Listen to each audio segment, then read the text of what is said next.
जवान जिंकतात तेव्हा विजयाचे जुलूस निघतात, पण मरणाऱ्या शेतकऱ्यांच्या चिता म्हणजे थंडीतील उबदार शेकोटी नव्हे, असं म्हणत शिवसेनेने अप्रत्यक्षरित्या भाजपवर निशाणा साधलाय। जम्मू काश्मीरमधील पुलवामा येथील दहशतवादी हल्ल्यात शहीद झालेल्या सीआरपीएफच्या जवानांच्या हत्येचा बदला केंद्र सरकारने घेतला आणि त्यामुळे सरकारचा जय जयकार सुरू आहे। मात्र जवानांप्रमाणे शेतकरी देखील मरत आहेत।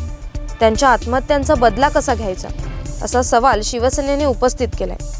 जवानांचा जय आणि किसानांचा पराजय असे होऊ नये, असंही शिवसेनेने म्हटलंय। बीड जिल्ह्यात एकाच दिवशी 3 शेतकऱ्यांनी आत्महत्या केल्याची घटना समोर आली आहे। या पार्श्वभूमीवर शिवसेनेने सामनाच्या अग्रलेखातून पुन्हा एकदा केंद्रातील आणि राज्यातील भाजप सरकारवर हल्ला चढवलाय। देशातील वातावरण हवाई हल्ल्यांच्या धुंदीने बेहोश झालंय।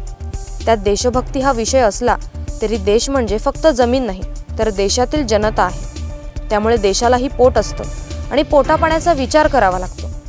महाराष्ट्रासह देशातील शेतकऱ्यांच्या किंकाळ्या कानावर येत आहेत। हवाई हल्ल्यांची बेहोशी ठीक आहे, त्या बेहोशीत शेतकऱ्यांच्या किंकाळ्या विरून जाऊ नयेत, असे अग्रलेखात म्हटले। सरकारी यंत्रणा पुढच्या 4 दिवसात निवडणूक कामाला जुंपली जाईल आणि शेतकऱ्यांची वेदना पुन्हा बेवारस बनेल। निवडणूक प्रचारात शेतकऱ्यांच्या कल्याणाच्या नव्या घोषणा होतील, पण शेतकऱ्यांच्या मानेभोवती आवळलेला फास तसाच राहील, अशा शब्दात शिवसेनेने भाजपवर निशाणा साधलाय।